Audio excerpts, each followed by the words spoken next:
Let's talk about bathroom remodels for a second. This house was built in 2008, and this bathroom is definitely not original. This tub is original, I'll give you that, and so is the faucet assembly and everything. However, all this tile looks to be brand spanking new, and so is this shower head. What I don't understand is when we're replacing all this tile, why we don't address this. That should be secured inside the wall cavity. You could do that before you put tile back on, and it would be an easy fix. Now, it's a problem. Next, you can see they redid the sill on this window, and the problem that I have with it, it slopes downward, and that's fine, but we didn't seal back here or in here. If you can see, we got these openings back over here. Now, I really wish this sill sit flush with the window so that we didn't have the window sit lower like this, but this can kind of collect water back over here. But now, since we didn't use any caulking or anything, we have an opening where water's just gonna get in the wall cavity. This poor gutter and downspout. God, where do I even start? I guess we can start with the fact that it's clogged all up with debris. This little tiny thing, I mean, really, I can't believe that we have just this little tiny gutter in this area. I mean, at least it should go all the way down to here, but whatever, it's this little tiny gutter, and it's completely clogged with debris. And then it is loose here, broken down here at the bottom. We don't have any type of splash block or any extension to prevent erosion, and so obviously you can tell that it's eroding this area. A couple of bricks down there is just not going to do the trick. I like what you're trying to do, but this isn't going to work too well. Check out this Heatilator electric fireplace. I always take the screen cover off of it so that I can access down here and check out the gas lines. Usually there's a way to turn this on down here. This one's actually operated by a switch over here. But before I did that, I checked the gas lines, and this is what I came across.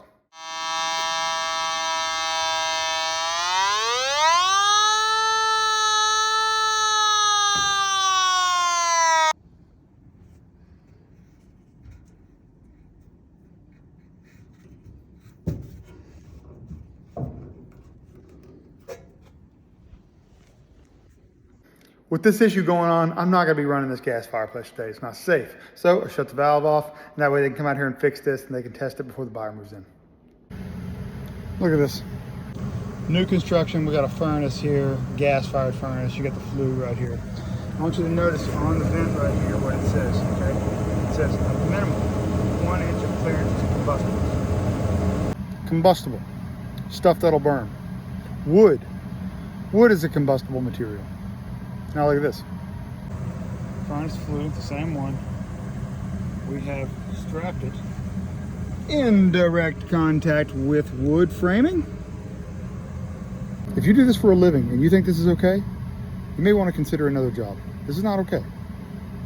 Oh, and by the way, you forgot your beverage. Doing my thermal scans on this property, and I came across this. You can see the ceiling here in this area is a much different color. Want to know why?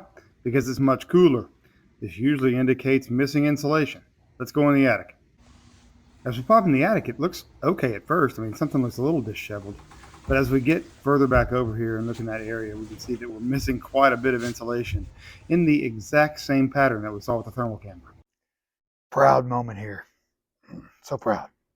But why am I proud?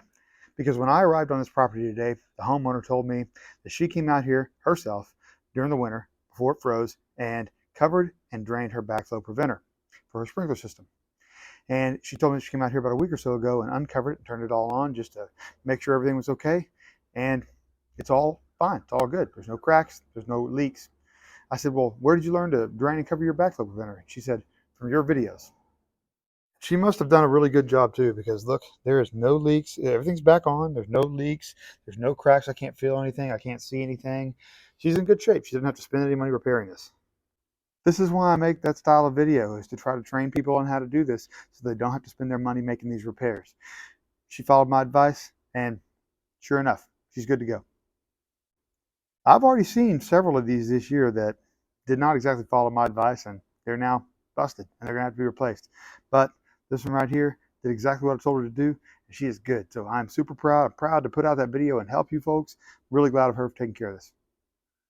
It's important to remember in a home inspection, it's not always about what we find.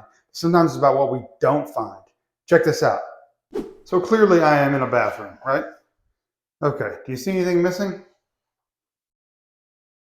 That was kind of fast. I'll slow it down. Let's do that again. Let me know if you see anything that is missing.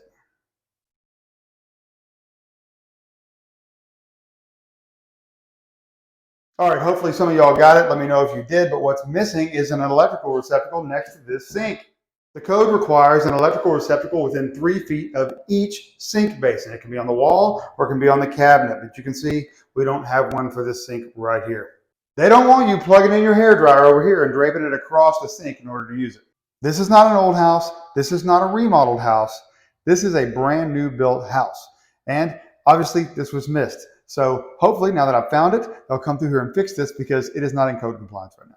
As a licensed home inspector in the state of Texas, it's important to remember that it is not my job to enforce code or to hand out any type of violations. But it's important for me to have a vast knowledge of code so when I find issues like this, I can bring it up to the builder and then come out here and get it in compliance. I've said it before, it's not always about what I find, but what I don't find. Take a look around this bedroom. Let me know if you see something missing.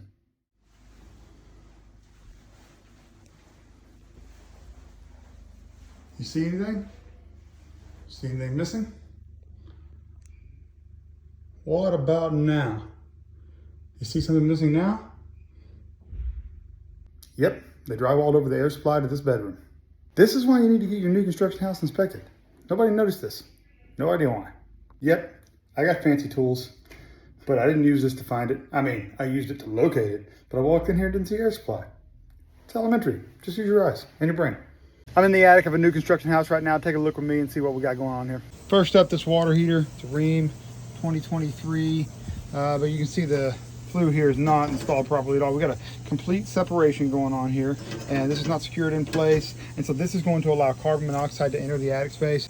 Next up, we have this vent that actually does nothing. I'm confused as to why it's there. It goes out through the roof and into a bonnet vent. I saw it whenever I was putting a drone over the roof earlier, and so I know what it is, I just don't know its purpose. And we have an entire ridge vent along here, and so all along the entire roof. So I don't think that this is adding anything in terms of ventilation, and certainly that wouldn't be the termination that you would use at the roof level for any type of roof vent. We could use some ventilation along the bottom, but this isn't going to provide proper cross ventilation. And if this isn't going to be servicing anything, I recommend getting it out of here. This is the vent I was just talking about. This is the one I want to talk about now. This is the flue for the furnace. And you can see we got a lot of daylight coming through up there. That means that the storm collar is not properly sealed. When we see daylight, that is potential for moisture intrusion. We have some poorly run ductwork. You can see these ducts are on top of each other right here. We got that going on right there as well, here, and then again, back over here.